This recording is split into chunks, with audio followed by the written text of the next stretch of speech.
Welcome to Ring Chronicles Presents WrestleMania Weeklies, where each week between now and WrestleMania we present a new match to discuss. Our first WrestleMania Weekly will be on Hulk Hogan versus Andre the Giant at WrestleMania III at the Pontiac Silverdome on March 29th, 1987 in Pontiac, Michigan. This match gets criticized for its wrestling quality or for being overshadowed by an earlier match featuring Randy Savage and Ricky Steamboat.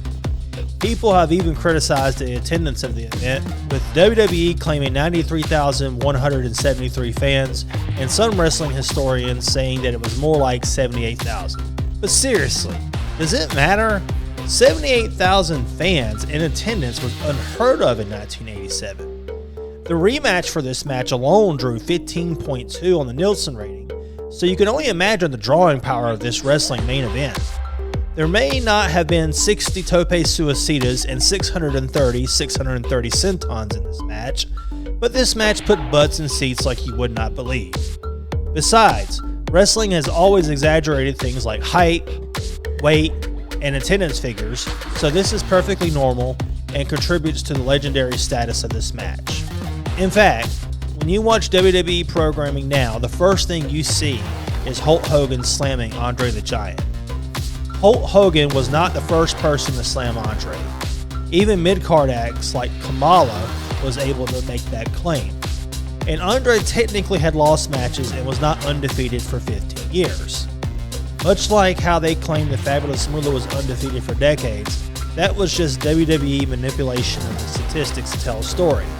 But my God, when I was a child, I believed all of it. And it all got Hulk Hogan over bigger and better than anything ever could. And he achieved the impossible. It would take the Pope to beat the indoor attendance record set for this event in North America in 1999. So what was it like watching this match as a child? I saw it numerous times on video. I recall vividly Gorilla Monsoon saying that it was the irresistible force meeting the immovable object. The match itself was a bit before my time. I was 3 years old and had not quite become a fan of professional wrestling.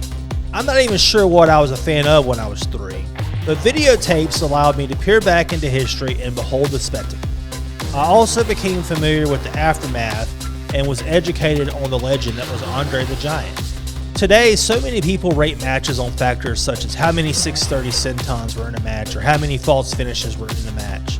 This match was slow and lacked the finesse of modern wrestling, but it drew, and it was a legendary match. It was, at the time, a must-see match.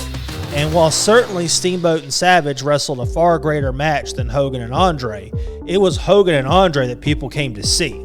And I think that is what a lot of professional wrestling booking is liking today.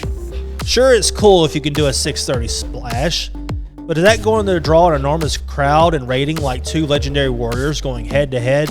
Hogan and Andre was more like a gladiator fight than a gymnastics competition. You can watch the match for yourself, and it's relatively short, but the match starts off with a stare down between the competitors. If you watch the match, try to think of a match that has more energy at the bell than this match. That is what wrestling no longer has, that energy that was in that match. This was the pinnacle of 1980s wrestling, one of the greatest golden eras of professional wrestling.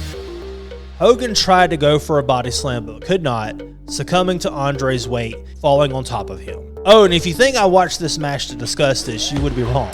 All of this is stored in my memory. Most of the rest of the match involved Andre pummeling Hogan, with Hogan getting small moments here and there that looked like a possible comeback, only to be crushed by the legendary Giant. Andre at one point even stepped on his back. But alas, at the end of the match, Hogan was able to knock the big man down. He then slammed him and finished the match with a leg drop. 1, 2, 3.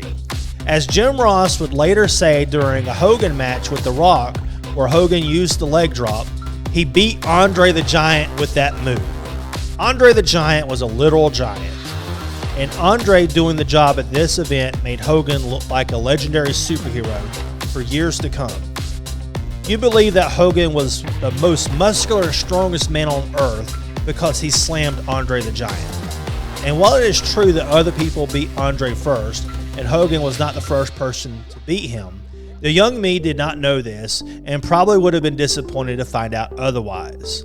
By the time I found out the truth, I understood why the match was presented the way it was.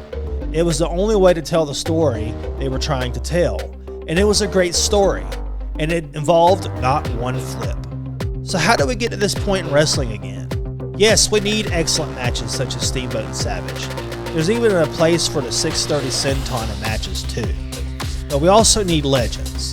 We need storytelling that will draw millions. We need spectacles. Vince always preferred larger guys, but we can still create memorable and legendary matches with guys of all sizes. A recent good example involves both Roman Reigns and Cody Rhodes.